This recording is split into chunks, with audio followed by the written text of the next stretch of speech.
Welcome to the Well Worshipped Man podcast, where men come to build unshakable presence, become the rock in their relationships, and build a legacy that lasts beyond their years.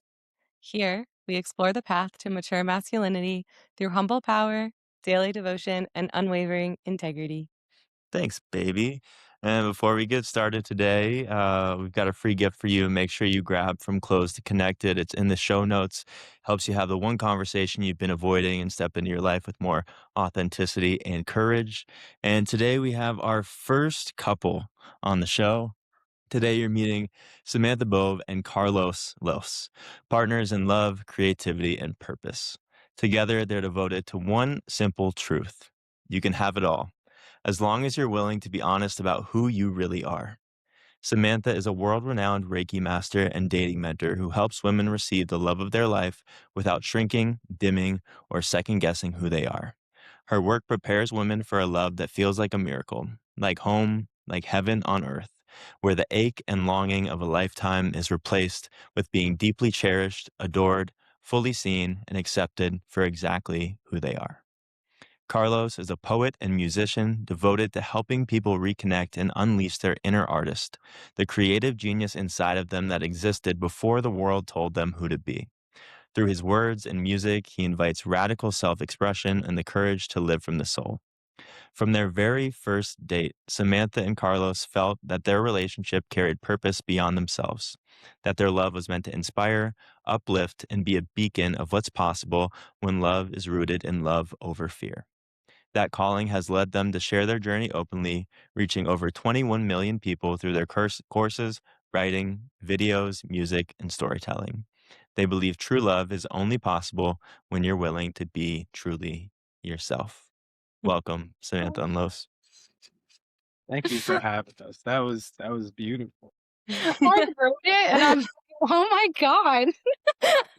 It's so good. I read it out loud to Jessica earlier today. I was like, I was like, I think we're going to be friends with them. I like them.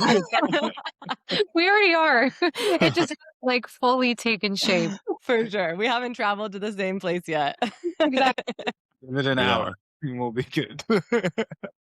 yeah. So I What? think I'm trying to recall exactly how we found you to invite you on here. And I believe it was one of your videos where, he says something like very loving and romantic to you. And you're like, hey, will you just like say that again for the people?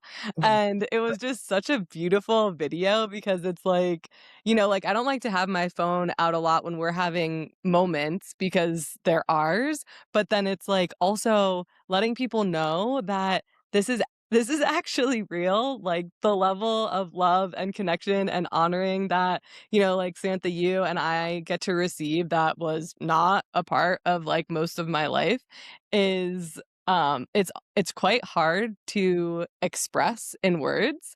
And so I loved the video because I was just like, okay, this is like something that was literally just said a few minutes ago and it's real and you can see like the love like beaming from her face because it was offered as a free gift and I just was like, okay, we got to get them. That's so sweet. Yeah, it's that feeling is something the concept of like our love being our love, like Mhm. it's ours, but also like sometimes I am like I can't gatekeep what I'm experiencing. And it's something I'm actively kind of working with and through of like our personal love life, but also like this is our love life, you know? Mhm. So I'm happy it landed. Yeah, totally. And, you know, our love, and when you said the second our love, emotion to everyone, like the type of love that we experience in our partnership and the two of you experience in your partnership is actually available to everyone. Although culture would tell you that it's rare or even impossible. And it doesn't just show up. There's some work required on the front end. So, we'd like to hear from each of you about what it took in your personal processes to be prepared to receive this kind of love. That's a great question. You go first. Me first. Yeah. Okay. What it took to be able to receive it. I think back and I'll answer this question sort of non-linearly, Great. right?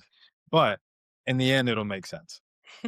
Um, so I think back to it was probably 2019 ish, coming out of a relationship that was nice, but we both knew it wasn't going to be the relationship.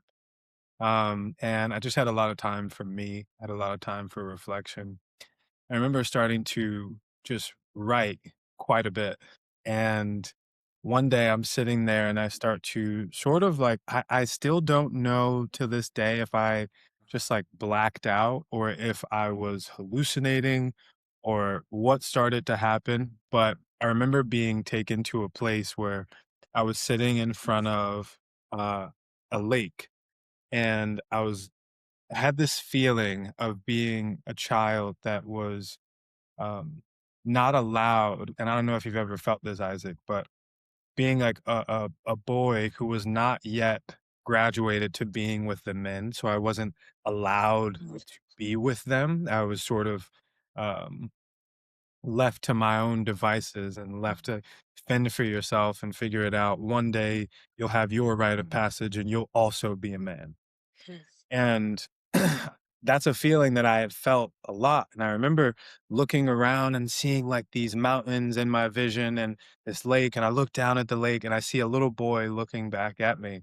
Um, and it felt like it was hundreds and hundreds of years before this current existence. And but I related with this boy so much. Like I related with him. I was like, I know you. Like I get you. And I kind of looked around in the moment in my mind and was like, who is this? Like I need to be able to take this back to the present moment. And the kid, his name was River Flows. And so I came back and from that day forward, I started to write under the pseudonym River Flows. Hmm. And it's almost a dedication. So most of my poetry has been a dedication to that kid and that perspective, right? Of being left to your own devices and being told you need to figure out on your own how to be a man before you can join our ranks. And I'm not saying that's the right way. I don't think it should be that way. But that was my personal experience. And so I say all that to say, um, that was the beginning of me nurturing that child within me. And I started to, over the years, just kind of, I would find little ways to ask that child, what do you want? What do you need? What are you looking to hear right now? What type of guidance are you, uh, yearning for? And it started the work of it started to get more and more intense and to the point where I started to just meet with him every week. Every Wednesday I would sit down with him and go like it was in my schedule, parent little me. And I just sit down with him. I'm like, all right, man, what do you want today? And he's like, oh, I just want to play. And I'm like, all right, is what it is. We're gonna go to Barton Springs and just give the child whatever he wanted. And what started to happen was, I think, the most interesting part of this, which is that that child started to grow in its maturity and his maturity, and not in a sort of like, oh, I've been doing this for a year. So the child went from being 8 years old to being 9 years old. It was like, it went from that first stunted experience, whatever age that was, to being like 12 and hitting that next experience, whatever happened then. And that just sort of happened throughout the last probably 4 years, where he went from being 8 to being 12 to being 15 to being 21. And next thing you know, I'm sitting and I'm having a conversation with me. And then it came to a head right before I met Samantha, or right before we started to date, because we had met each other the year before at a poetry event. Um, But right before we started to date, I had done that thing that people do in their 20s where they look up and they go, I don't like my job. I don't like the stuff that I'm wearing. I don't like where I am in the world. How did I get here? I'm going to get rid of it all, move into an RV, and just start driving. So I did that thing. And um, at one point, one of the destinations on that trip, the the the child that I had been nurturing, that was at that point the same age as me, flipped, Hmm. and it became the father. It became this voice that was now speaking to me and moving me, dictating to me like the way to move forward. Mhm. And it was an insane night, which we could talk about in detail another time. But I remember feeling that and going, whoa, like all this work was for a reason, Mhm. you know? Like this thing was this being was born out of this, that I look to for guidance, and that I look to and honestly aspire to be, right? And it's within me, so it's such a gift. But to answer your question, that's what I had to do in Mhm. order to be able to hold the container that is us, Mhm. and to be able to, set the framework and the foundation for the kids that we plan on having, and the family that we're both actively essentially rehabilitating, right? Mhm. And reparenting them right now. Uh like all of that needed to be done in preparation, which is funny because I didn't even know that that's what was happening. And I didn't know that that's what was needed. I didn't know that that's what was necessary. But in retrospect, um, that's exactly what was preparing the grounds.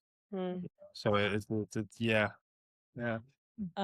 Before you share your answer, Samantha, I just want to say, first of all, you're such a beautiful storyteller. But I want to really highlight in this share of yours, like, you know, I'm sure you have some of the same experiences in your work, but I will come across people either, in community or in my work of like, oh yeah, like I've done inner child work, and however they've done it, it's like there is this lack of understanding that when you're doing work like this, it's like it really is an act of rebuilding trust. It's not like, oh, I talked to them one time and I reparented them and we're good. It's like, Yeah. no, there's a difference in the way that this work changes people when it's like prioritized the way that you prioritized it. Like every Wednesday, I have a date with myself. And whatever that part of me needs, like that's what we're doing. Yep. And what's so beautiful about this share is, people want a love that can hold all of them. I'm creating something for over the summer that literally just recorded a video on this for it. And it's like, you want this love that can hold you in every moment, but you can't hold yourself. Like that, it's not about being worthy of the love that you're desiring. It's about being an energetic match. And if you can't hold like yourself from age 0 to age whatever you are now and all of the things you've ever been through and all of the emotions, then the partner that you will resonate to you will be someone who also can't hold themselves and therefore also can't hold you in that way. And so it's really just beautiful to witness this arc of like, I didn't really know why this was happening, but I was devoted to it. It's not about getting the thing, it's about showing up for yourself, and then you so happen to get this amazing thing at the end. What a gift, Yeah. you know? So well said. Like you hit on it, trust being the thing, right? It's like that little boy needed to know, okay, last week I showed up and I was kind of a nut, but you're here this week. You came back. Mhm, And there's this gradual relaxing into the fact that I'm accepted regardless of who I show up as in a day. Like just being me is enough. I mhm, don't have to. I'm not. I'm not like my output to the world, or, my mood, or like, I'm just me, and that's enough, Mm, you Yeah. know? yeah. So without knowing that this work would yield the relationship that you have with yourself, that would yield this guiding paternal figure, that would create this relationship that you have today, what kept you meeting with that little boy once a week? What kept you showing up to this work? Yeah, that's a great question, man. I think there are certain things that you experience that you just know to be true, Mm, where it's like, I don't know why. I don't know, um, I'm not sure why I feel this, but the thing I just heard resonates as true, and it can't be debated, right? mm, I don't know if you guys have experienced that, where you there's these rare moments we get where we experience truth, like absolute truth. And to me, it was one of those moments where it was like, mm, I know for a fact that I am supposed to be doing this. And I know that it's really, really important. And there is nothing that anyone can say to me to make me think, otherwise. And that's a really interesting place to be, because one of the byproducts of that time of my life was I actively stopped listening to other men. mm, Like, I was in Austin, Texas, right? Where everyone is teaching something. Everyone is coming to you with their thing. And so my friends are like, "Hey, did you hear about this new modality? And have you heard about that? And are you going to go to this place? And are you going to do this?" And for a while, yes. But it actually took me saying, "No, I'm not listening to any of that anymore," for me to actually figure out what my process was, what was important to me. Um, and now I'm in a place where, because I've gone through that, I'm like, I would love to experience other men's perspectives, but not from the place of, I need you to tell me how to do this, or I need you to tell me how to live. It's more so a curiosity and an appreciation of other perspectives. And I'm always willing to learn and have my mind changed, but it's not from a place of lack of guidance, because I got that. mm. I'm good on the guidance. You know what I mean? Um, so yeah, that's a I don't know if that answers your question, but um if there are men listening to this that are at that point in their story where they're like, yo, should I be looking for someone else to tell me? Should, like, I got this thing, I got a few things that I believe in, you know? For a point, just follow those things that you believe in. Yeah. Those will lead you to truth, and you'll figure out who you are. And it's even better because when you go through that particular evolution, you'll be able to come back and bring a unique perspective to these conversations when you get over that, right? Mhm. And you'll be able to provide something back to the world that only you can articulate. Mm, Yeah, totally. And, as you're talking and speaking about this phase of like understanding your personal compass and where it was guiding you, the term that we use for, I can't remember if we shared this with you, but the term that we teach is sovereign union. So it's like the sovereignty begets the union, and then that's generative for everyone else. And Yeah. so it's like being able to have your own personal understanding of your own process and what works for you was for that phase of life, but it is like a huge key to unlocking this type of connection. So, yeah, I Yeah. just really love hearing that personal attunement, really, because there is so Yeah. much noise. It's like the number of people that say, "Oh, I've tried everything and nothing's working." And it's like, yes, because you're trying everyone else's stuff, but Yeah. like not really feeling the resonance. Your body really does know. So yeah, what a beautiful path to your own sovereignty so that you could find your way to to this union. For sure. Glad. Samantha, what about you? Oh, Oh, sorry. beautiful. Oh, thank you. Oh, so Yeah. sweet. What about me? You know, you asked what did it take, or like what was the journey to get here? What did it take? Just like it took everything, like all the things. It took them before we found each other, and you know, there's so many entry points, right? But the one that is coming up for me right now is my uh my dad. I'm very lucky and blessed as a woman that I knew a safe man, and I knew what a protector and a provider felt like an embodied experience of a safe home and a loving home and a fun home. And I'm one of the women who can say like her dad was incredible. Like one of the no, the best man with Los I've ever met in my life. And anyone who met him would put him in their top three. And when he got sick, I was around 19, 20 years old.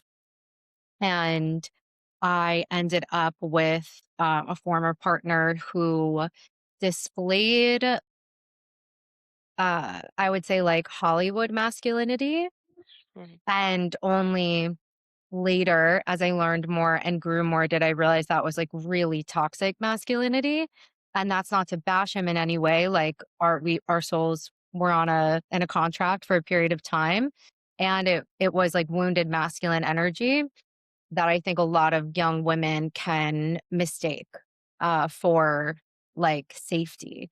And as my dad, what health was declining, I can see all of this very clearly now. I was just looking for someone to help me and like putting someone in that masculine box of like, I can't do this by myself. My dad is taking care of everyone. And now the business is gone. The house is in foreclosure. His wife left and he's in a nursing home and there's no money. It's chaos. And I'm scared. Like, I'm really scared of what life looks like, what his path looks like with his diagnosis. And, you know, there was somebody who came in at the wrong time.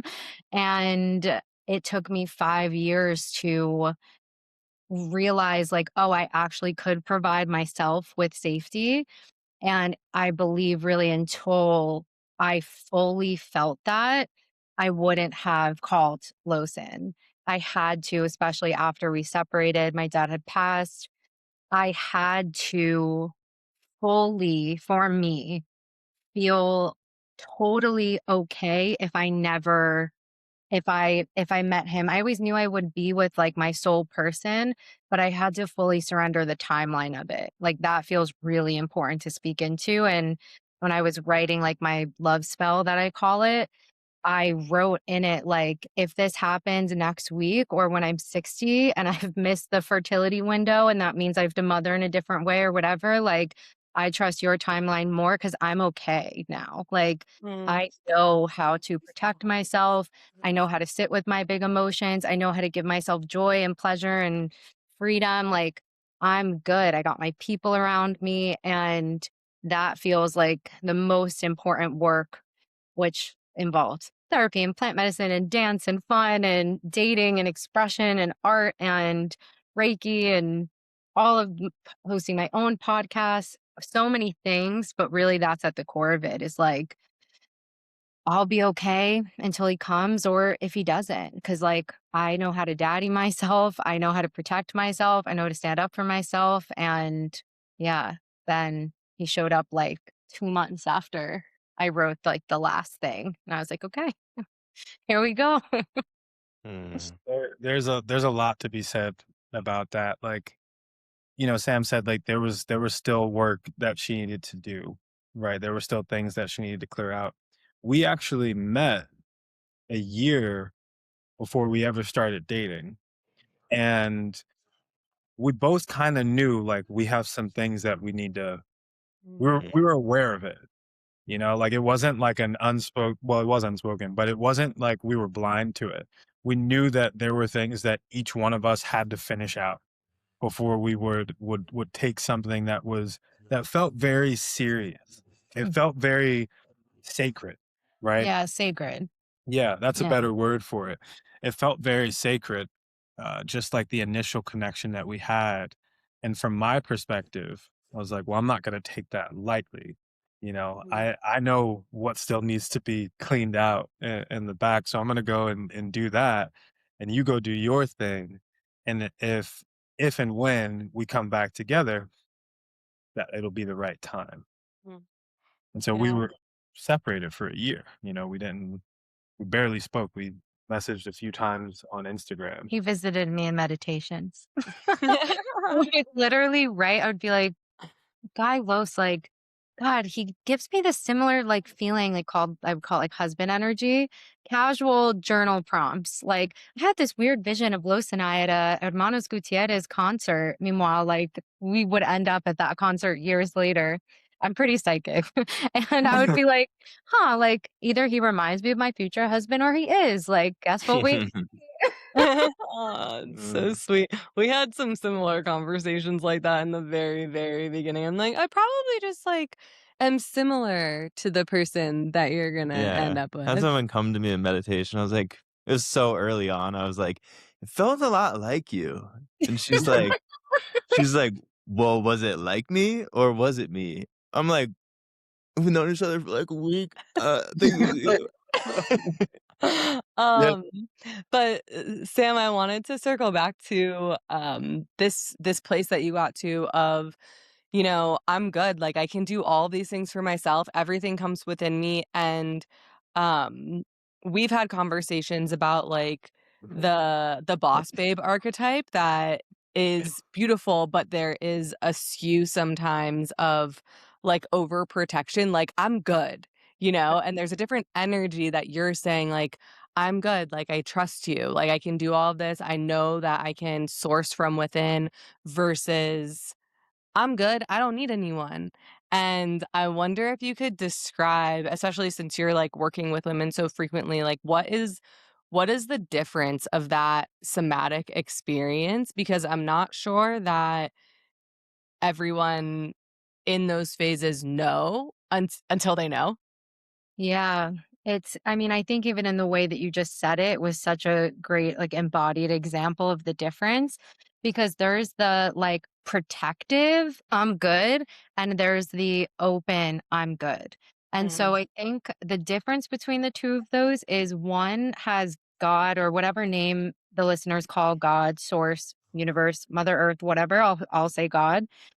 One of those has good God, and one of those good has God, and one of them doesn't. And what I mean by mhm, that is I see this a lot with women that I work with and a future or a past version of me where there's this they're very say it's a very spiritual woman, very intuitive, successful, very capable, and there is an overemphasis naturally on self.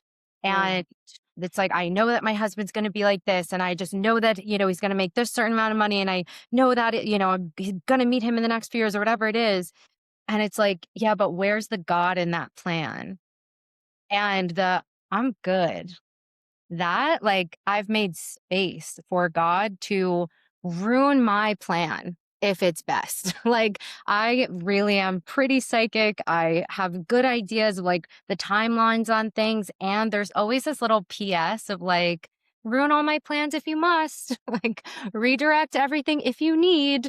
And that's the I'm good. And so I think part of my work at that time and now my vocational work is helping one relax the body but the spirit to let that God in. And mm, we can do that through so many things. You can do it through pleasure, you can do it through dance, you can do it through female friendship, you can do it through a lover, you can do it through every woman has a different path to let God in. It doesn't look the same really for most people, but that's the difference. Yeah, it's like one's protective and a super emphasis on I, and one has an emphasis on like, yeah, me and God. Like this is a partnership here. mhm. Yeah, I was scanning through some of your more recent content before we were getting on this podcast, and I saw one of your posts talk about,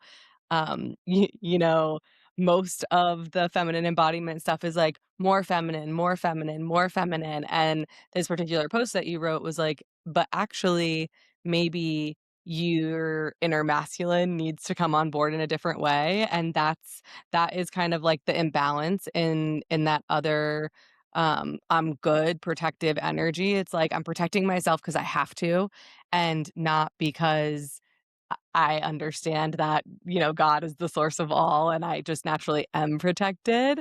Right. And before we got on this call, you guys were talking about women understanding the blueprint of like what is healthy masculinity and how do I like receive this energy from men if they're all in partnership. And this feels like kind of um the bridge that we need to find between those things of like, okay, I maybe need to work on my inner masculine, but I don't really know what it is because I don't have these examples of men externally. So if you guys want to jam on that a little bit, we can bring that in. Yeah, for sure. I mean, just to I don't like the phrase double click on that because I'm much more of a natural girl. We need to find a new phrase on that new phrase. And just say I want to expand on that. Yeah, I'll just go to a whole classic. there is a word for it. I'll expand on that just for a second. It's like if if a woman doesn't feel like God has got her, or call like say the divine masculine energy within her doesn't have her back, of course, it's so easy to pick someone to fill that role that exhibits a few masculine traits or has some money or whatever those things are that make you feel safe. And so, yeah, it's really something to emphasize, especially in the world of social media right now, where it's like just be soft, be feminine. I'm like, yeah, but if you don't have a spine, you're going Yeah. to collapse like Mhm. into someone else, into potentially a harmful situation. So very passionate about it. Yeah. Um, yeah. Yeah. The so the number one, I would say, piece of feedback that I get from women in our lives, right? Like my friends, her friends, people that we meet just out dancing on a random night is you feel so safe. Mm. That's the number one thing Mm. that I hear from them. It's like you just feel safe. And it's like just as an amateur anthropologist, right? What does that mean? Mm, When you say this man feels safe, I think it's worth looking into the question and asking like what exactly are we referring to? And my hypothesis is you feel like your motives are all on the table. Mm. mm, There's nothing that you are there's no like is he attracted to me? Is there like a back door that's for this? What are you not telling me? There's none of that. Mhm. It's just you are who you are, authentic. I can trust you.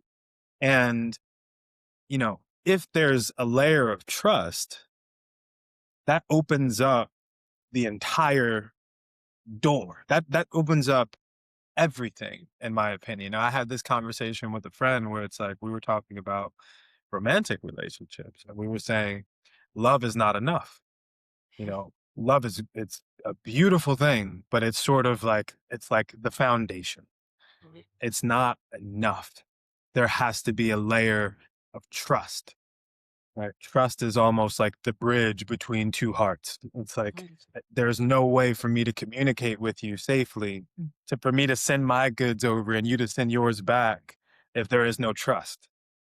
And so we miss the juice of these partnerships, these other types of partnerships in life, because that layer is missing. So when trust is established, and we have a really good friend, Jordan, for example, who is like a little sister to me, and she was going through a relationship issue probably a month ago, and she called both of us separately, and she got two different approaches to the same issue. And it was a combination of those approaches that actually allowed her to evolve, and actually complete the cycle that she was in that particular relationship. Right? I think that's the piece that gets missed out on, because if I didn't have that trust with Jordan, and she got Sam's perspective, which is an amazing perspective, she could have missed out on some of the other side of things that really allowed that lesson to hit home. Um, so, and then there's just this aspect of like, you can't be what you can't see. You know, if you want to be in a great love, or have, these beautiful male or female relationships, there's no other option than to be around them and to cultivate them and literally tune yourself to the vibration that is that. And you'll bring it in to your life, Mm. you know so yeah, and that's not even to speak of, how much men need to be learning from women right now. Mm. There's so much to learn from women. And but you need that safe trust, you need that layer in order for those lessons to really pollinate, let's call it. Mhm. Yeah. Yeah. Yeah. The best compliment a man can get from a woman is you feel safe. Yeah. And even for most women to tell a man that is completely vulnerable, because it means that she's free to show all of herself or more of herself than she's been able to before. What you said about all the motives being on the table is so important. I think lots of women just assume that men want something else from them, that men only want one thing. And overcoming that culturally is a really hard thing. And part of women feeling safe around men is this masculine role of the protector. And a lot of men think about that as, okay, if somebody was to step to us and pose a physical threat, I could handle that. Yeah, that's part of it, but that's like the most superficial part of it. Yeah. We share a lot that, the greatest threat to her actually isn't like anybody out there. Like the chance of that happening is so low. Yeah. A bigger threat is anything that's unconscious within me that I haven't met at a level that it can rear its ugly head and come out. So another part of that safety that men can create for women is addressing all of the, whatever you want to call them, the demons, the triggers, the reactivities within you that can allow you to create emotional harm, especially in just a moment without you even making a decision. And so, um, part of the safety that we create is really through developing a relationship with our inner landscape and noticing the threats that we might pose. Mhm. Yeah. That's Yeah. really well said, man. So well said. And one of the other biggest things to expand on that is women telling me, That's right. Expand. always trying to come up with some fun other way to say anything. Um, a magical term somewhere. Women saying, this is such a peaceful relationship. Mm. And it is like, and shockingly so to me sometimes. And I think it's because of the amount of work that you've done to dismantle your bombs inside of you, your emotional bombs that, I don't have to tiptoe around. Like there's no grenades in our households that I'm scared that are going to be set off by me just existing or me being honest. The few things that have really touched a chord, you were so immediately vocal and articulate that that was yours and that you had feelings coming up that you would tend to and you do. So, yeah, that peace and that safety is such a testament to what you have done, what you continue to do. Um Yeah. The word that keeps coming up that I feel from you both as well so much with the mission that you're on with the podcast and the work is a generous love. Mm. Like, Mhm.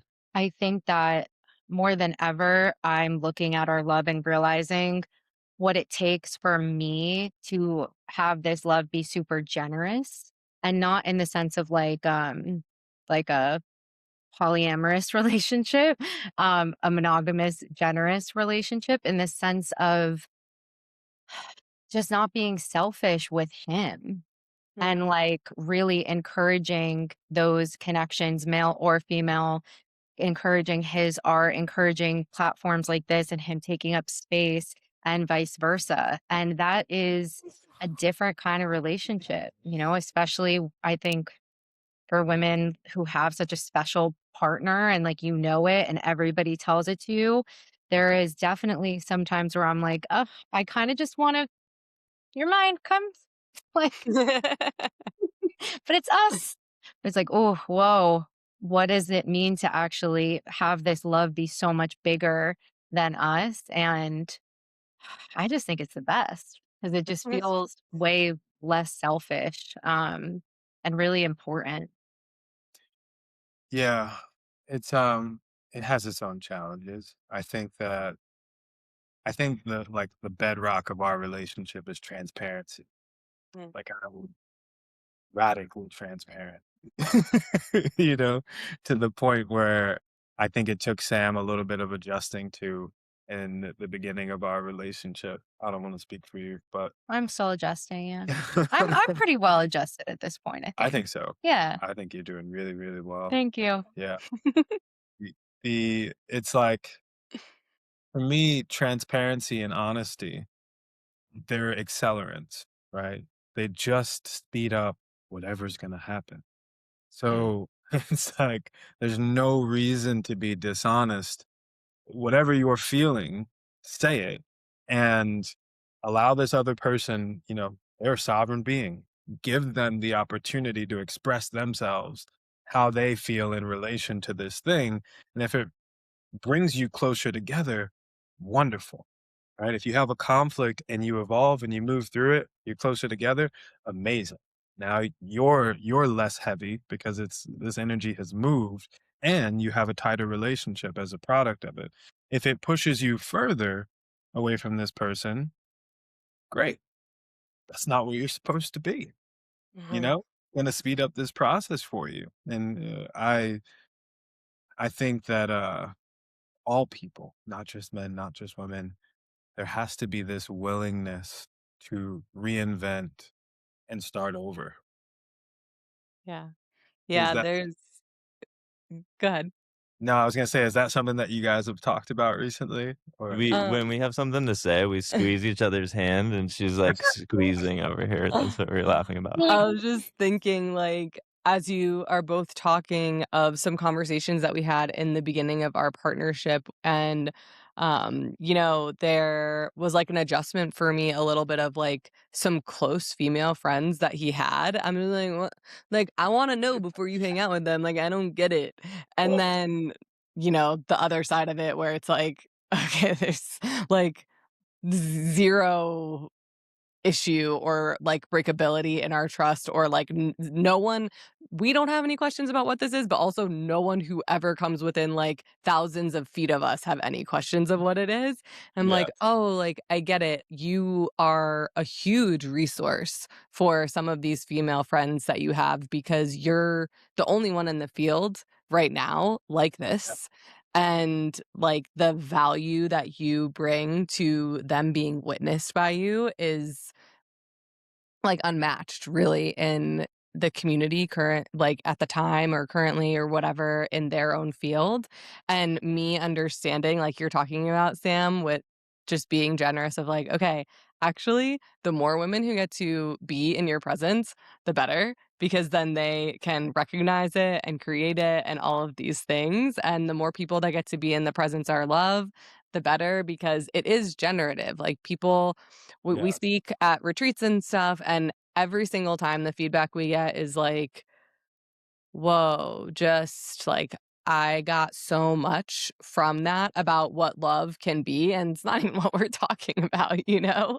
We're talking about, like, nervous system stuff and leadership and whatever we're speaking on, but it's like there's so much medicine that comes through in the witnessing of a love like that or in the embodiment of a man like that, and it really was, like, a recalibration. And the other conversation I was thinking of is, really early in our partnership that he was, like, at a retreat I wasn't on, and I had been in an open relationship before, and we had talked about when we started dating, like, I just feel this deep trust that anything that either of us could ever want, like, we can create here. And that level of, like, safety and trust just didn't exist in other places, and that's, like, a whole other story arc. But from that conversation that we had, there was this explanation of like, okay, and human attraction is natural. And like, if there is ever a charge, like, we just want to share it immediately because then we know what's going on in the field. It's this transparency aspect. Like, I don't want to be the last to know anything in our relationship. And I don't want you to be the last to know anything. Like, I want to be the first.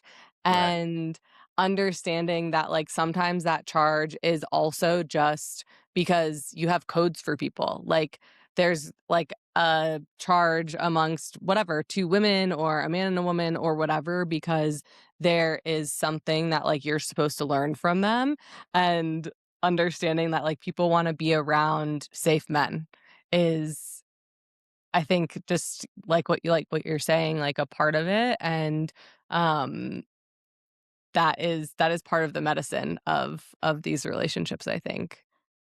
Yeah.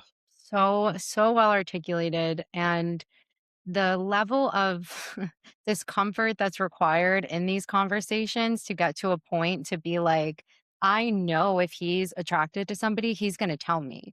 Like, Mhm. I'm never worried about lying, cheating, not an ounce of me, because I know that's our agreement. Like, and you said, like, I don't want to be the last to know, but as a couple, you're the first to know something is up. Yeah. You We always know in a second what has shifted, what's going on, that there's some little pebble in our stream. And to have the trust and the relaxation of knowing that that's always going to be articulated and shared is beautiful. But that is after some quite uncomfortable conversations, but it's way less uncomfortable than cheating or lying or things not being on the table. And, just to, like, give you some props too, Isaac, and Los, like, your desire to want to be around women who aren't your main partners, to, like, pour into them and to share and to learn from them is also, like, how do I say this? Hmm, it I encourage women who are with partners who have no desire to have female friendships to actually think about it a little bit differently.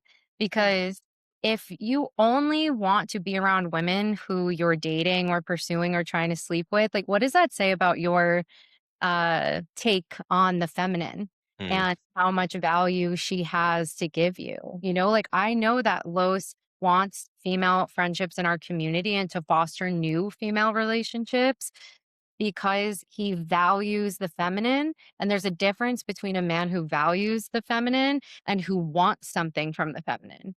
And I Mhm. think there are a lot of men who just want Mm. something. We all know those men from women, but I think unfortunately, those men have tainted the pool of men as a whole. And there are many men, and thank God, in our community, and I imagine hopefully in yours as well, definitely in yours, that actually just value women. Mhm. Yeah. Part of this equation is women developing the inner security that they need, like you were talking about earlier in this conversation, and the men in their lives helping to contribute to that security. Because there's lots of men out there who opt out of what's the word for a non-romantic relationship? Platonic. Platonic? Yes, who opt out of platonic relationships with females to excuse their partner's insecurity. I Mm. know it'd make her feel insecure, so I'm just not gonna do it. And that's not really it, you know? That's like a Band-Aid. The root solution is for her and for you to contribute to a sense of inner security where you can lean into relationships with women because you value women, not because you want anything from them. And that's like one of the big shifts that needs to happen in our culture for this narrative of like men versus women. I can Huh. only hang out with my wife, for all of that stuff to end. Mhm. Yeah. There's man, I'm hearing it, and one of the things that's coming to mind is like, I think that another reason men use that excuse is because they haven't developed the self-discipline yet to Mhm. believe that they can hold their own integrity Mhm. Mhm. scenarios. Like, you can't say no to the bag of chips, you know? Like, Mhm. you can't say no to you have to learn how to, oh man, I have a lot of passion around this, you Yeah. know, Mhm. being able to practice your own discipline and say no to things and hold yourself to certain standards, when no one is around, I think is paramount to being, uh, you know, a developed, mature man, Mhm. being able to develop that within ourselves.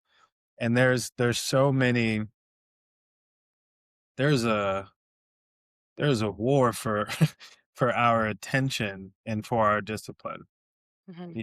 in everything around us, men and women. But I can speak to the experience of men because I've only ever been a man, and I speak to a lot of men about this. But you talk about, um, I guess this is okay to say on a podcast, but like pornography and you know, just like this whole culture around all these things that are pulling men's attention and stretching them and having them make choices that aren't really their ideal choices. You know Mhm. what I mean? It's like being able to develop that, I think, is one of the first skills a man needs in order to really elevate himself to whatever he wants to reach in his life. And I think that's one of our biggest battles. And Mhm. like I really do. But if it could be overcome, I think this world is a completely different place. So this summer program that we're putting out is about like reclaiming your life force and being able to sit with these parts of yourself that basically like leak your energy because you can't hold the spine or you can't say no to the bag of chips or you can't be with these like inner parts of yourself, and it's all just because you don't have the capacity to like really sit with your own life force, and Yeah. so you leak it into validation or you leak it into substances or whatever. And so, maybe we can drop our link because we're talking about a lot of reclamation codes here, but the whole thing is like about this. And the idea is like people go through this year-long curriculum with us before we take them into sovereign union codes so that by the time they're getting into these partnerships, it's like, no, you're already locked in. You're already locked in. You don't actually have to worry about like not trusting your partner or not trusting yourself because there's 100% certainty in your own system.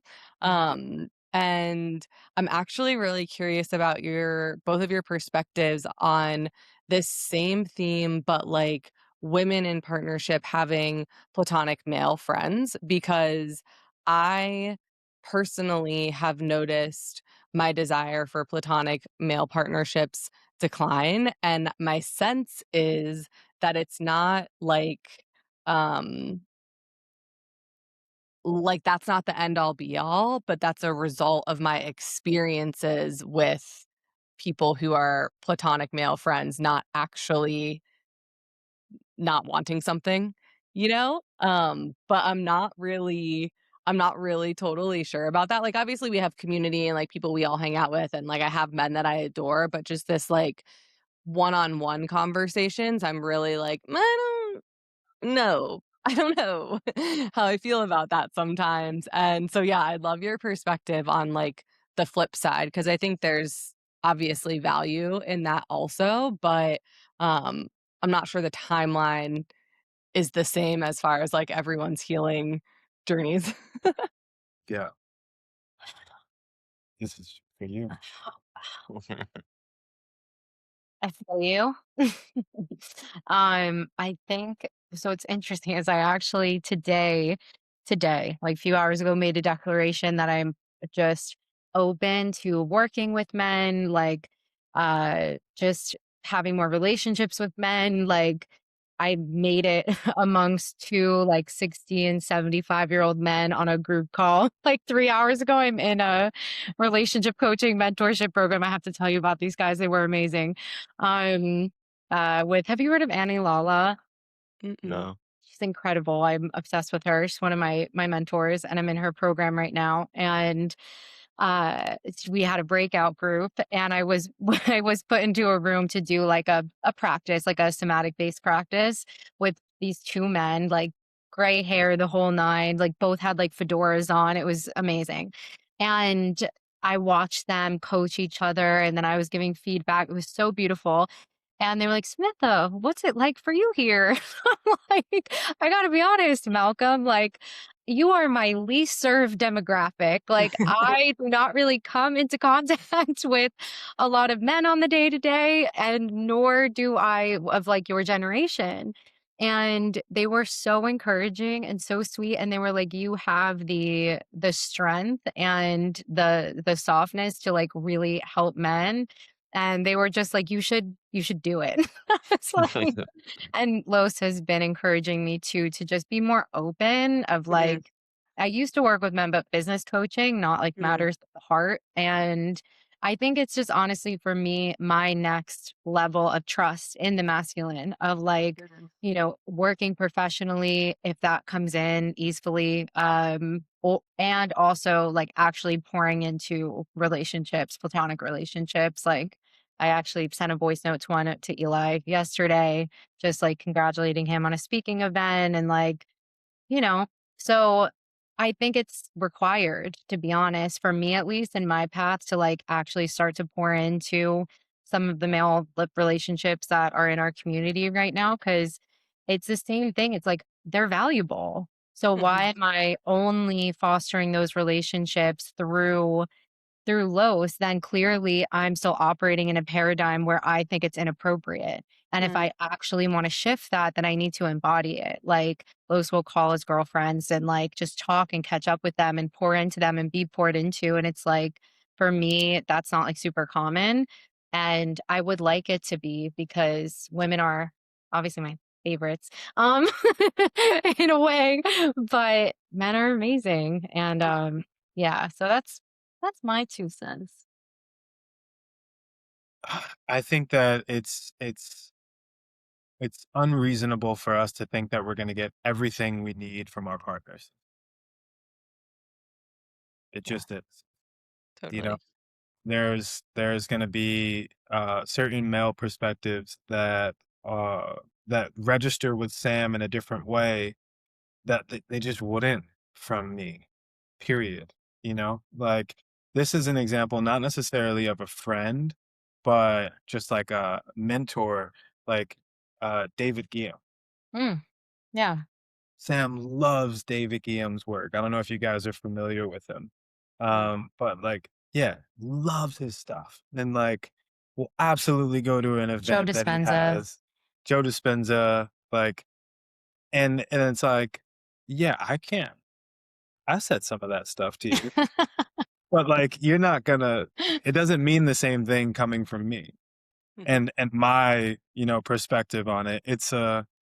There's a whole school of work. There's a whole, thing that this guy has going on that works. And it's like, yeah, I think it works the same in both ways. I do think, however, Ooh.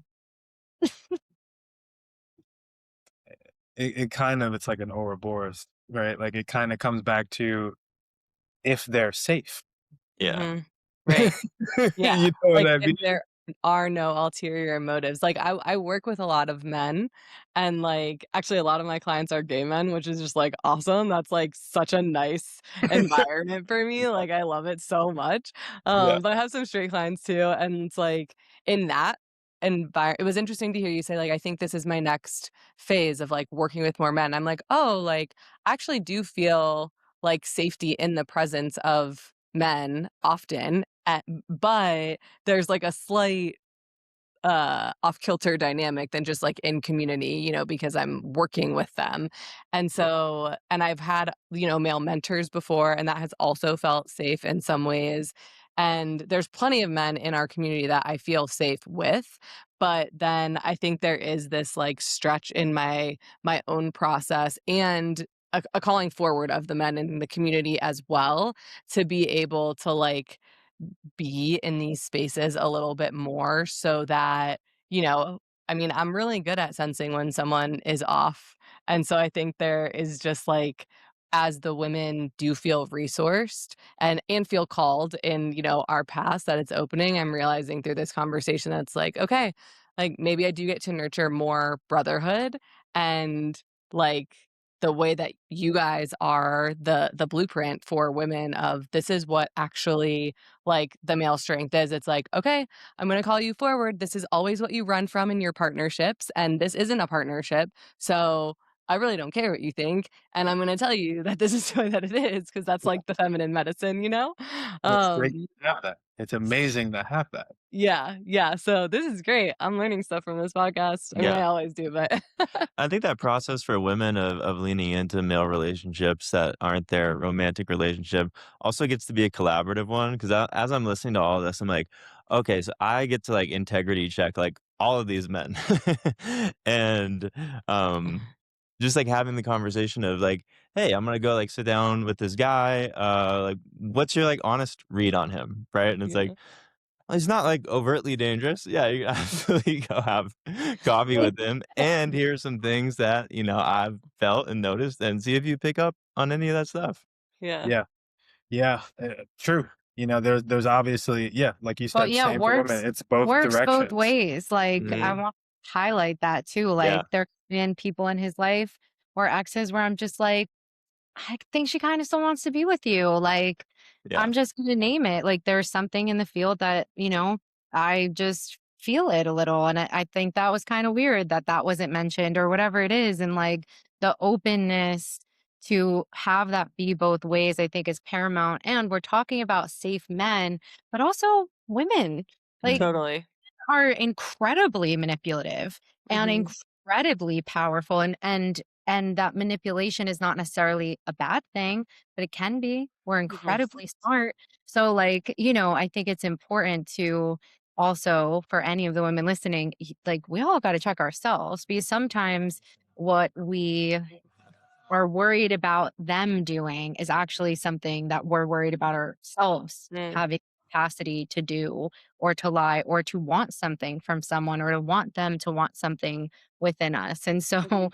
that is also important because I think we also women have the capacity to want to take or want to, you know, be viewed as a certain way or whatever that is. So just Mhm. kind of gonna put that there.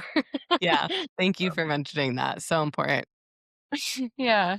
Uh, Pro tip, I think, for any women that are listening to this and they're like, maybe I should have more male relationships in my life. Um, so I was reading about this the other day, or I heard it on a podcast or something. When a child is born, women get all the feel good hormones. They get all the hormones that are required to bond with this child, right? That they're inherent. Uh, Men are we don't get those same hormones when the child is born, right? They don't come flooding through us.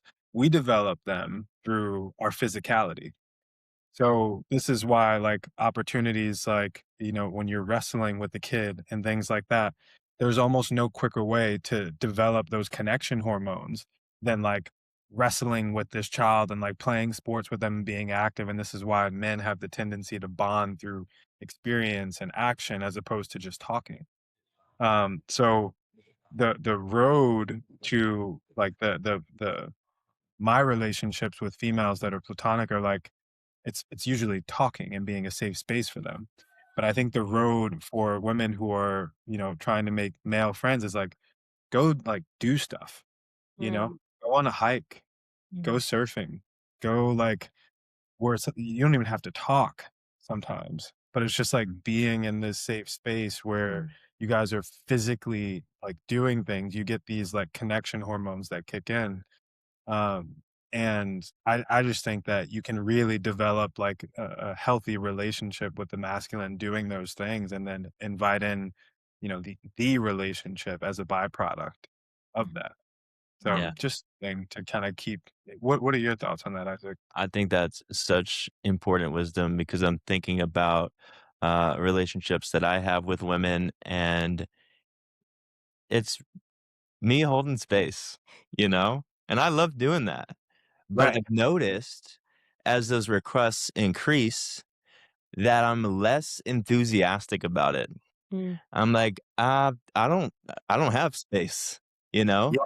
And maybe if we had been on a hike or been to the batting cages or something, Right. I would feel like there is more of a reciprocal exchange.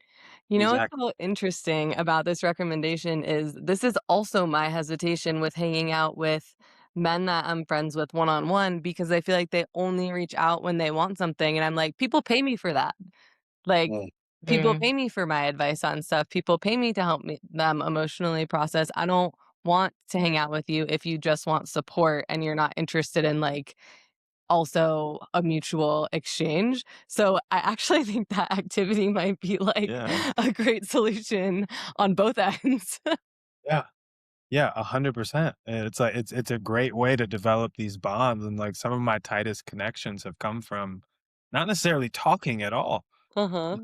We happen to like go to this same place and we walk all the time together or whatever it is, or we wake surfed together and like now we're homies, Yeah. Like so Mm. yeah, something to consider. I think at the root of this, though, that I just want to emphasize, because this has kind of turned into like half of should men and men be friends with women, which I think is great because I see a lot of stuff online about it. And we have like a friend who really sent a message when she was getting married to all of her guy friends and was like, I can no longer be friends with you. This is like the agreement of our marriage, who she was really good friends with. So Who was like a one of his best great one friends. of my best friends. So Yeah. it is really quite a topic. But I think just what I would like to emphasize as I'm trying to figure out my own feelings still, like this is all very fresh and like boundaries and all of it is the bedrock, I think, of safety that these women feel is our relationship. Like Mhm. I've had Lois was obviously an amazing, beautiful, safe man before our relationship. And I've had many of his female friends tell me when you guys were together, Los became this like protector and provider in a way that like he just wasn't before. And Mhm. that's not to like gas me up, it's the union. Mhm. And and I think like the ability for me to pour into people, for him to pour into people exists at the level that it does because of our union and Mhm. because how much we got each other and because people can see how good he is to me and how devoted he is to me, that makes them feel even safer because those motives like just are not is what they're not there. Mhm. So yeah. And also like we don't have that many time for so many relationships. Like, like do I want to foster a bunch of male relationships right now? Maybe like a 1 or 2, but, like, Uh-huh. it's also a calendar thing, like, Yeah. why we hang out in groups so that Yeah. we could pour in Yeah. pour it into, like we got some full calendars, We love so a group Totally. hang. We We love love a group getting them hang. all yeah, together love and to doing it at the hang. same time. Yeah. For sure, for sure. Yeah, I think that is I was thinking this earlier in the podcast actually when we were talking about like the safety that exists for everyone that encounters the two of you and men like you. And I think that is a huge part of it. It's like same thing on our end for like men who, want to be our friends, but it's like the not only the inner work that we've done, so there is this sense of like I think that when women tell both of you that you're safe, there is obviously this physicality, but I think there is actually this energetic sense that they have of being able to feel that there are no malicious parts that are going to come out sideways. Like, obviously, there is repair and rupture in all relationships that happen sometimes, but it's like the level of integrity that exists in your own body with yourself. And, I assume in your practices as well, Sam, and in my journey, it's like there isn't anything unseen to be scared of. That creates the safety as well, that I don't know that the women who are telling you they feel safe around you would be able to verbalize, but I sense is something that is being attuned to. And then there is also this like immediate in the witnessing of the union, there is just a guarantee that like there is no sexual energy coming out sideways, there is no desire elsewhere. Like there is not only commitment to the love, but also commitment to like the evolution and the dharma and the path. There's like so much intertwining of the web that a side quest for validation is just like not in the picture. Yeah. And it is usually like an unexpected pass at someone that makes them feel uncomfortable. Like that, I feel like is the hallmark of it. So for someone to be able to be in the presence of a union where like it just is known across the board that that is not ever going to happen, is totally what makes like the desire for those connections or the experience of safety in whatever setting something that's occurring. Yeah, absolutely. Yeah. Yeah, as you're talking, I think being in union really opens the door to other female partnerships or female platonic relationships because when I've been single and I've really been like desiring a platonic relationship, and I'm sure this was like unprocessed stuff in me too at the time. It's like I wonder if she thinks that I'm actually wanting something more from this, and that would kind of hamstring the evolution of the friendship. But now it's like there's no questions, right? It's great. Yeah. There's actually a little bit more freedom there, it Mhm, feels like. mhm. 100%. 100%. We we uh we experienced this with a friend that we have that where it's like, I was just thinking about this. yeah, where it's like I'm such a goofball with this person. And it's like it's because the foundation is set that like, oh, like we're strictly friends, right? And it's like it just allows this other part of both of us to just like, like like we're just kids. There's no energy going to like being sexy. No, Like, and being more than that, because you're just like sexy as you are, but like seductive, Mhm. yeah, like, and that is really nice, like to just be who you are, because I think oftentimes that's like reserved for your intimate partner. And like we Mhm. get to see these amazing, goofy, silly sides of our men. And it's like so sweet, whatever. But it's like, yeah, it's actually great when you can feel the safety with other people to do that. And I get to be involved in that. And that's just like a good ass time? Hmm. Mm, yeah. So this conversation has been awesome. I think we talked about exactly what we needed to talk about, yeah. and we're gonna start to tie it up. So one of our intentions with this podcast is not just that people come and listen for an hour, but that they can actually walk away from this and take actions, take steps in their lives to start creating more of what they want. So question for you is if you were to give a homework assignment to the audience, what would it be? Hmm. The first thing that comes up is all of the things that how did you articulate it? There's like nothing off the table or like everything's on the table. Did you say? With reparenting. No, Motives. All of his motives are on the table. motives. Just in terms of this conversation, like getting really honest with yourself about like what really are your motives? Like the scarier ones, maybe like the less Mhm. desirable ones at any stage of relationship that you're in. Like, what are my motives for like the way that I'm behaving with my partner right now? Is there anything there that doesn't feel fully true, doesn't feel fully like faithful? That is maybe a little bit scared or scary or trying to manipulate something? What are my motives for dating right now? Am I really ready for this person, or am I just trying to get attention or have somebody maybe kind of save me from myself? Like, really just sitting down wherever you're at. And when it comes to relationship, what really are your motives right now? What's driving them? And just have a good honest look. Mhm. That's so sweet. Yeah.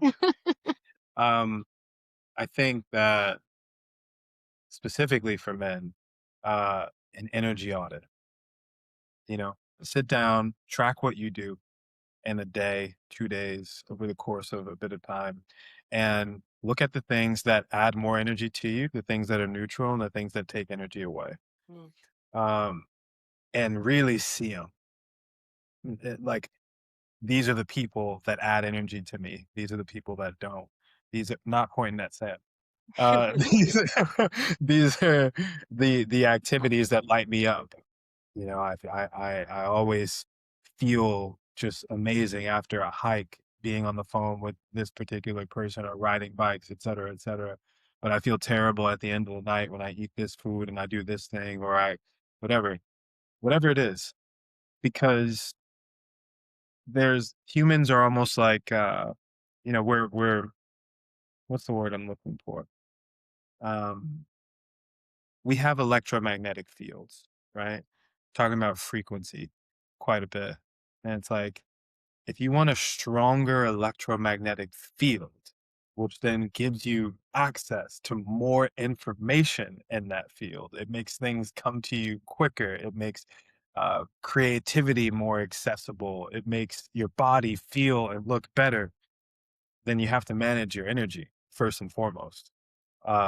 And in order to do that, you need to understand where it's going and how it's being dispelled, where your leaks are, and the things that fill you up. And then you'll naturally, I think, as a man, this is what I've experienced, as I've controlled that, and we're gonna have our slip ups. Things are gonna happen. I'm gonna eat the Cheetos every now and then, but like naturally, you'll start to solve what you perceived as problems in your life with almost no effort Mm. because your energy is just pristine. Mm. And so I think that is a big takeaway. One of the biggest lessons I've ever learned from a mentor.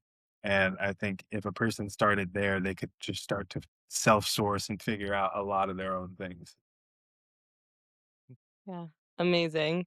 Both of those things are great, and it really is part of this podcast. So, like, if people just did what we say at the end for free, their life would be changed in 6 months. So, yeah, thank you for those. And another intention that we have is, you know, it is challenging for people to hear the voices of good men sometimes. It is like there's maybe a couple that they can really look to in their community as like, wow, I would trust him with like my life. Yeah. And we want to elevate more of those voices. And so if there is anyone that comes to mind as like someone else that some of our podcast listeners could look to or that we could have on the podcast, maybe that have been mentors to you or, taught you in some way, friends of yours, anyone, if there are any names that come to mind, we would love to hear them. I have two that are Great. top of and I can connect you with both of them. One of them is a dear friend and mentor of mine. His name's Lance, Lance Stupaloff. I think he is an expert in energy management like no other human I've ever met. And I Mm, think would back me up on that. Um, Perfect example of a person who only focuses on managing their energy and life just evolves around them. mm, So that's one. And then two would be one of my really good friends, Chris Soy, who runs a nonprofit called Men's Alaska Project, where he takes mm, young men rites of passage out in Alaska. And he is just, he is someone who is so deep in the trenches of men's work that he provides just fantastic perspectives, and he builds essentially arenas for men to come and do the work for themselves, right? Like they go out and they actually like they get their hands dirty up in Alaska, and I just think that's such a cool thing. Um, Men of all ages, the teenage like he has father son rituals all the way up to guys who are in their 60s going out there to build for a week and go on their first sacred hunting trip and things like that. So Oh, I would connect you guys with both of them. amazing. Awesome. Yeah, I've been planning for a wilderness initiation for the year. I got some considerations, but maybe I'll consider him as well. Mhm. Man camp is really cool. It's a very cool experience. Yeah. I would also add in there Eli, Yeah. our good friend Eli Pasenda. I won't go into a long explanation, but he's just so unbelievably generous and a connector of people in a way that I think is like top 1% of connectors in Oh, the world. Like, Yeah. and it is just his natural gift and it is incredible. We Thank you guys so much for being on the podcast. We can't wait to share this conversation.